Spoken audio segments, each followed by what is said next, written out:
할렐루야, 임목사의 스토리텔링 말씀 묵상 시간입니다. 오늘은 느헤미야 6장입니다. 6장 1절에서부터 14절까지의 말씀입니다. 자, 여러분, 우리가 어떤 일을 하다가 그 일이 이제 마무리가 잘 되는 단계에 이르게 되면 우리 마음에 이제 긴장감이 좀 풀어질 때가 있습니다. 그런데 오늘 이 본문 말씀에서 정말 중요하게 얘기하는 것은 뭐냐면 끝날 때까지 끝난 것이 아니라는 겁니다. 하나님께서 이 일들을 완전히 이루실 것을 믿고 신뢰하며 끝까지 나에게 맡겨진 일들을 감당해야 된다는 거죠.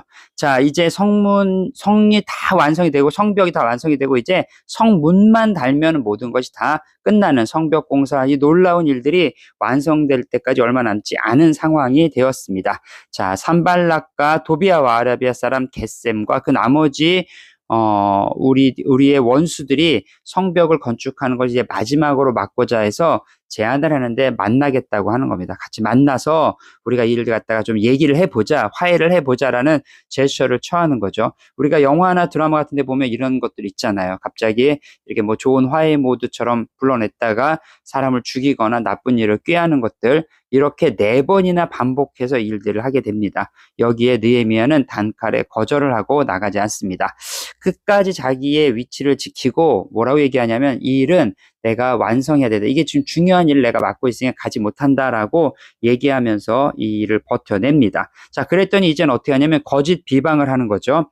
여기에 보니까 문서를 갖다 만듭니다. 봉하지 않은 편지라고 5절 말씀에 있는데, 봉하지 않은 편지란 뭐냐면 누구든지 뜯어볼 수 있도록 편지를 써서 준다는 거죠. 공신력이 없는 거죠. 하지만 소문은 낼 수 있죠. 누가 보고서 이렇다 저렇다라고 얘기할 수 있는 거죠. 그 내용은 뭐냐면 이제 느헤미야가 왕이 되려고 한다는 거죠. 그리고 선지자들 갖다가 세워서 벌써 왕이 될 것이다라는 선포를 했다라고 거짓 비방들을 하게 되는 거죠.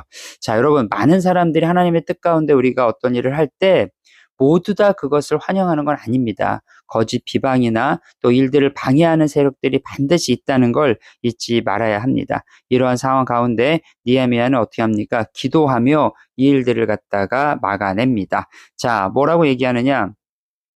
이렇게 얘기하죠. 오늘 이 본문 말씀해 보니까 중요한 얘기인데 9절입니다. 이는 그들이 다 우리를 두렵게 하고자 하여 말하기를 그들의 손이 피곤하여 역사를 중지하고 이루지 못하리라 함이라. 이제 내 손을 힘있게 하옵소서 하였노라.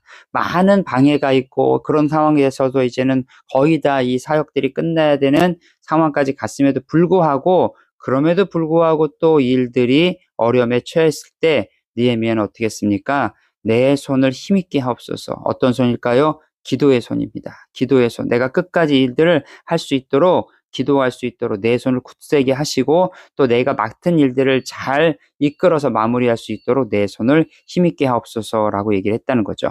우리가 느헤미야를 생각할 때 예루살렘의 성벽을 건축한 사람 정도로만 생각하면 안 됩니다. 저는 느헤미야서를 묵상하면서 계속 제 마음 가운데 있는 확신은 느헤미야는 기도의 사람이었다는 거죠. 순간순간 기도하며 일하고 일하며 기도하며 자신의 본분을 잊지 않으려고 끝까지 몸부림쳤던 사람이라는 겁니다.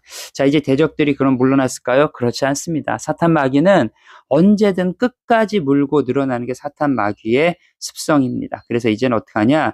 바로 느헤미야의 최측근에 있는 스마야를 동원합니다. 스마야가 두문불출합니다. 그러니까 느헤미야를 만나러 오지 않고 집에만 있다는 거죠.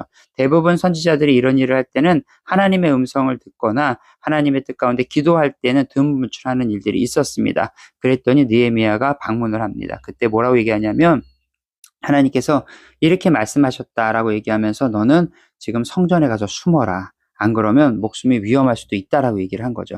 자, 여러분, 너무나 치사하고 그렇지만 사탄은 그렇습니다. 원수 대적들은 늘 그렇습니다. 가장 측근에 가까이 있는 사람을 동원해서라도 그 일을 망가뜨리려고 하는 것, 그것이 바로 사탄의 습성이라는 것입니다. 자, 결국 어떻게 되었습니까? 이 일들은 자, 기도하며 하나님께서 어떻게 말씀하신지를 듣습니다. 그리고는 이렇게 얘기합니다. 이것은 하나님께서 주신 말이 아니다. 이것은 옳지 않은 말이다 라고 거절을 하고 느헤미야는 다시 자신의 자리로 돌아옵니다. 뇌물을 받고 사람들의 마음을 두렵게 하려고 했었던 스마야, 거짓 선지자에 대한 이야기입니다. 자, 이때 또다시 기도를 합니다. 뭐라고 기도를 할까요?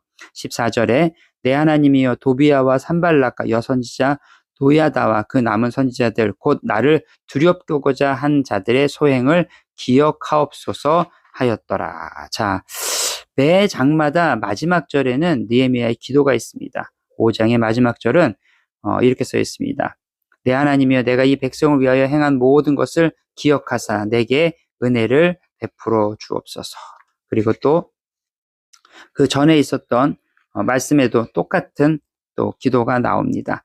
자, 우리가 알아야 될 것은 우리가 어떠한 상황들과 환경 가운데 있을지라도 하나님 앞에 하나님 나를 기억해 주십시오. 이 일들을 하나님께서 잘 정리해 주시고 완성시켜 주십시오라고 기도할 수 있는 마음들이 우리 안에 있으면 좋겠습니다. 오늘도 우리의 삶 가운데 내 손을 힘있게 하여 주옵소서라고 고백하는 하루가 되기를 축원합니다.